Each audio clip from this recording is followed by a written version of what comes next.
Hello friends, నమస్తే. నేను Lakshmi. Welcome to my channel తోటమాలి. మల్లెపూల సీజన్ స్టార్ట్ అవుతుంది. మార్చి నుంచి ఫ్లవర్స్ స్టార్ట్ అవుతాయి కదండి. ఇవాల్టి వీడియోలో మల్లెపూలు సమ్మర్ అంతా కూడా విపరీతంగా పూయాలంటే మనం ఇప్పటి నుంచే అంటే జనవరి మంత్ నుంచి ఏమేం పనులు చేయాలి, అలాగే మల్లె చెట్టు పెద్దగా బుషిగా పెరగడానికి ఎలాంటి టిప్స్ని ఫాలో అవ్వాలి అనేవి ఈ వీడియోలో తెలుసుకుందాము. మల్లె పువ్వును కానీ మల్లె చెట్టును కానీ ఇష్టపడని వాళ్ళు ఎవరు ఉండరండి. ఇది చాలామందికి ఒక ఎమోషన్ అనే చెప్పవచ్చు. ఇవి చూడగానే చాలామందికి చిన్నప్పుడు ఊర్లలో చూసిన మల్లె చెట్టులు మల్లెపాదులు గుర్తుకొస్తూ ఉంటాయి. ఊర్లలో మల్లె చెట్టు సన్నజాజి చెట్టు లేని ఇళ్ళే ఉండదండి. సాయంత్రం అయ్యేసరికి మల్లెపూలు కోసుకొని పెట్టుకున్న జ్ఞాపకాలే మనకు గుర్తొస్తుంటాయి కదా. ఇప్పుడు మనకు అంత ప్లేస్ లేకపోయినా మనకున్న కొద్దిపాటి ప్లేస్లో కంటైనర్స్లో కానీ నేల మీద కానీ మల్లె చెట్టును పెంచుకొని బోలెడన్ని పూలు పూయించుకోవచ్చు. ముందుగా నేల మీద పెరుగుతున్న మొక్క గురించి తెలుసుకున్నామండి. తర్వాత టెర్రస్ మీద కంటైనర్స్లో పెరుగుతున్న మొక్కల గురించి తెలుసుకుందాము. నేలలో ఉన్న మల్లె చెట్టుకు మనము సపోర్ట్ ఇస్తే పైకి పాకుతుంది, లేకపోతే కిందనే గుబురుగా పెరుగుతుంది. చలికాలంలో మల్లె చెట్టుకు ఎండుటాకులు ఎక్కువగా వస్తూ ఉంటాయండి. సీజన్ స్టార్ట్ అవ్వగానే మనకి న్యూ గ్రోత్ స్టార్ట్ అవుతుంది. న్యూ గ్రోత్ వచ్చినప్పుడు మొగ్గలు స్టార్ట్ అవుతాయి. ఒకవేళ మొగ్గలు కానీ రాకపోతే మళ్ళీ మనము ప్రూనింగ్ చేసుకోవాలి. మల్లె చెట్టుకు ఎక్కువ ఫ్లవర్స్ రావాలంటే 3 ముఖ్యమైన పనులు చేయవలసి ఉంటుంది. 1 పించింగ్, 2 ప్రూనింగ్, 3 కంపోస్టు. ఈ 3 విషయాల మీదనే మల్లె చెట్టు ఇయర్ టు ఇయర్ ఎక్కువ ఫ్లవర్స్ వస్తాయండి.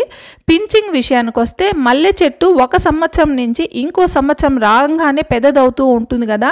అలాగే ఫ్లవర్స్ కూడా పోయిన సంవత్సరం కంటే ఈ సంవత్సరం ఎక్కువ రావాలంటే ఆకులు ఒక్కటి కూడా ఉంచకుండా పించింగ్ చేసేయాలండి. అంటే ఆకులన్నీ దువ్వేసేయాలి. ఇవన్నీ కూడా ఈ దువ్వేసిన ఆకులన్నీ కూడా మనము కంపోస్ట్లో యూస్ చేసుకోవచ్చు. నేల మీద ఉన్న మొక్కకైతే ఇవన్నీ కూడా నేల పక్కనే అంటే మొక్క పక్కనే చుట్టూ వేసేస్తే అది బాగా కంపోస్ట్ అయిపోతుందండి. ఇక సెకండ్ అయితే ప్రూనింగ్. లేత కొమ్మలు ఇంకా డెలికేట్గా ఉండే కొమ్మలు ఇవన్నీ కూడా తీసేసేయాలి. ఎండు కొమ్మలన్నీ కూడా తీసేయాలండి. కట్ చేసినప్పుడు కొమ్మ గ్రీన్గా ఉండే వరకు చూసుకొని కట్ చేసుకోవాలి. ఈ ఎండు కొమ్మలు అనేది మొక్కకు చాలా బర్డెన్ అవుతాయండి. ఎప్పటికప్పుడు మనం తుంచేయాలి. ఈ ఎండు కొమ్మల నుంచి మనకు ఎలాంటి చిగుర్లు కానీ కొమ్మలు కానీ రావు. అందువలన మనము గ్రీన్గా ఉండే వరకు ప్రూనింగ్ చేసేసుకోవాలి. సీజన్ స్టార్టింగ్లో అయితే ఈ ప్లాంట్కి హార్డ్ ప్రూనింగ్ చేసుకోవాలండి. తర్వాత మనము మధ్య మధ్యలో ప్రూనింగ్ చేసుకునేటప్పుడు లేత కొమ్మలు పై కొమ్మలు కట్ చేసుకుంటే సరిపోతుంది. సీజన్ స్టార్టింగ్లో మాత్రం బాగా హార్డ్ ప్రూనింగ్ చేయాలండి. ఒక ముద్దురుగా ఉండే కొమ్మలు తప్పనిస్తే ఈ సైడ్ బ్రాంచెస్ అన్నీ కూడా ట్రిమ్ చేసేయాలి.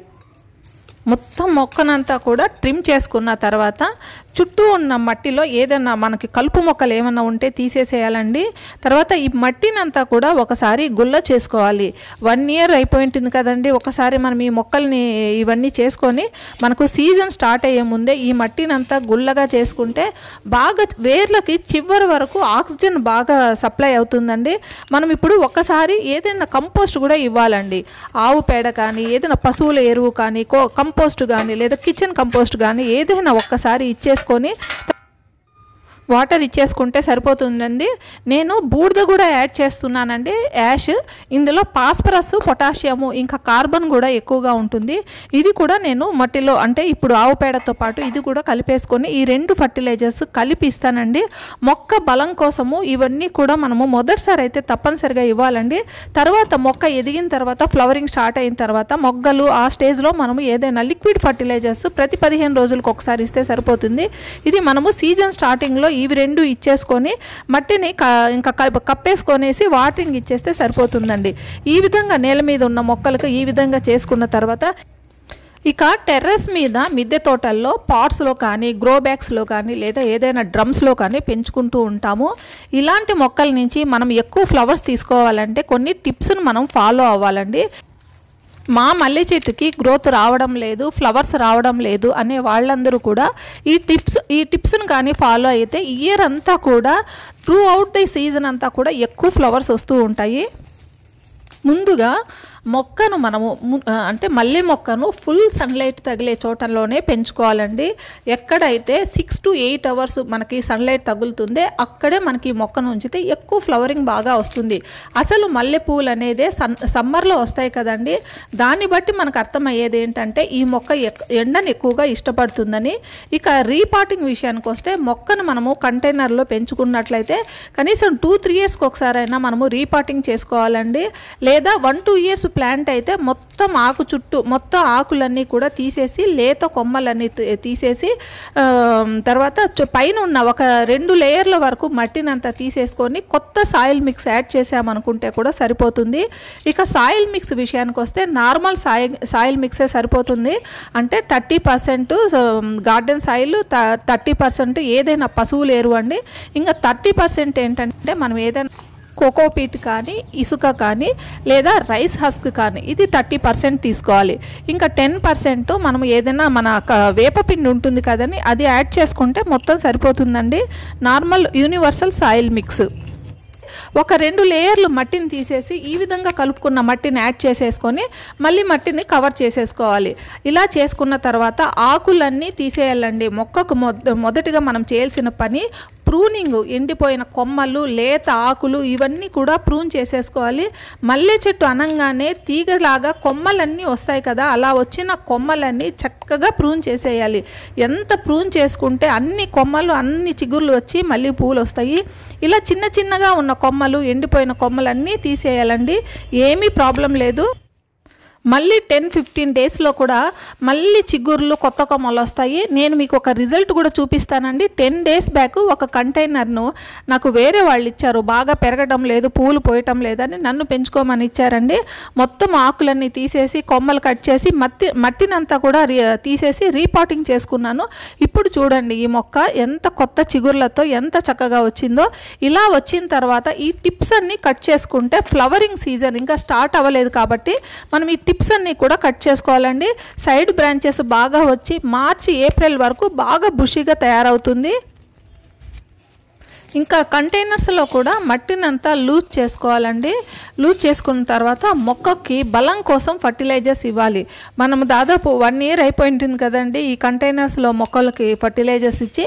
ఇప్పుడు లూజ్ చేసుకున్న తర్వాత మనం ఏదైనా పశువుల ఎరువు కానీ, కంపోస్ట్ కానీ, ఇంకేదైనా కిచెన్ కంపోస్ట్ కానీ ఇచ్చిన తర్వాత మట్టితో దీన్ని కవర్ చేసేసుకోండి. ఈ కంపోస్ట్ని అంతా కవర్ చేసేసుకున్న తర్వాత ఇంకా 2 డేస్ ముందు నుంచి మనము ఈ ఆకులైతే దువ్వటం ఈరోజు దువ్వాలి అనుకున్నప్పుడు 2 డేస్ ముందు నుంచి కూడా మనం వాటరింగ్ ఇవ్వకుండా మొక్కనంతా ఎండబెట్టుకోవాలండి. ఎండబెట్టుకున్న తర్వాత ఈ దువ్వడము ఈ కార్యక్రమాలన్నీ చేయడానికి 1-2 డేస్ పడతాయి. మొత్తం మొక్కలన్నీ ఎన్ని మొక్కలు ఉంటే నేల మీద కానీ టెర్రస్ మీద కానీ ఎన్ని మొక్కలు ఉంటే అన్ని మొక్కలకి దువ్వేసుకోండి.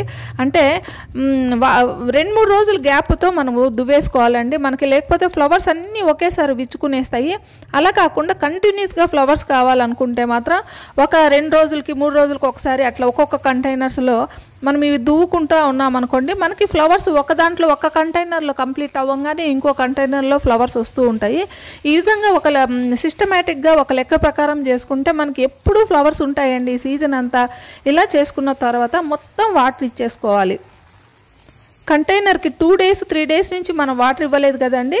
ఇప్పుడు ఈ కంపోస్టు కొత్త మట్టి అంతా కలిపిన తర్వాత ఈ ఆకులన్నీ దువ్వేసి కొమ్మలన్నీ ట్రిమ్ చేసిన తర్వాత ఇప్పుడు వాటరింగ్ బాగా ఇవ్వండి. వాటరింగ్ బాగా కింద వరకు మట్టి అంతా బాగా తడిచే వరకు ఇవ్వండి. ఇలా ఇచ్చిన తర్వాత మళ్ళీ 1-2 డేస్ గ్యాప్ తర్వాత మళ్ళీ వాటర్ ఇవ్వటం మొదలు పెట్టండి. మంచిగా చక్కగా ఫ్లవర్స్ అంటే కొత్తగా గ్రోత్ అంతా స్టార్ట్ అయ్యి మొత్తం కొత్త చిగుర్లు కొత్త కొమ్మలతో మళ్ళీ 10 డేస్కి అంతా మళ్ళీ పచ్చగా తయారవుతుందండి. ఇంకా ఈ జనవరిలో ఎండింగ్ అంతా మనం ఈ విధంగా చేసుకున్నాం అనుకోండి, రాబోయే సీజన్కి అంతా మనం మొక్కను తయారు చేసుకున్నట్లయితే ఇంకా మార్చి నుంచి మన మొక్క రెడీ అవుతుందండి ఫ్లవరింగ్ కోసము. సో అందరూ కూడా ఈ మా జనవరి కంప్లీట్ అయ్యే లోపల ఈ పించింగ్, ప్రూనింగ్, ఇంకా ఫర్టిలైజర్స్ ఇవ్వటం ఇవన్నీ కూడా చేసుకోండి. వచ్చే సీజన్కి అంతా మన మల్లె మొక్కలన్నింటినీ రెడీ చేసుకుందాము. ఈ వీడియో మీకు అందరికీ నచ్చిందని నేను ఆశిస్తున్నానండి. నచ్చితే ఒక లైక్, కామెంట్ ఇవ్వండి. మళ్ళీ మరో మంచి వీడియోతో మీ ముందుకు వస్తాను. అంతవరకు హ్యాపీ గార్డెనింగ్. Bye bye.